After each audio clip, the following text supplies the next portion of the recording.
যা, যুদ্ধে জয়ী হয়ে আয়। এই স্কুল আমাদের ছিল, আগামী দিনে আমাদেরই থাকবে। ছেলে ভার্স মেয়ে স্কুল গ্যাং নাটকে কিন্তু প্রথম থেকেই শাহিন কিন্তু ম্যাডাম এবং মেয়েদের চক্রান্তে পা দেয়নি।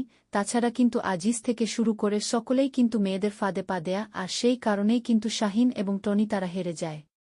প্রথমে কিন্তু তাদের লক্ষ্য ছিল মেয়েদেরকে হারানো, কিন্তু সেটা আর হল না। এবার কি হতে চলেছে ছেলে ভার্সেস মেয়ে স্কুল গ্যাং নাটকের 2 নম্বর এপিসোডে, এবং ছেলে ভার্সেস মেয়ে স্কুল গ্যাং নাটকের 2 নম্বর এপিসোড তুই কবে আসতে চলেছে তা জানিয়ে দেওয়ার আগে আপনারা যদি আমাদের চ্যানেলের নতুন দর্শক হয়ে থাকেন তাহলে অবশ্যই আমাদের চ্যানেলটিকে সাবস্ক্রাইব করে বন্ধুত্বের হাত বাড়িয়ে দেবেন, কারণ আমরা এইরকমই ভিডিও প্রতিনিয়ত এই চ্যানেলে আপলোড করি।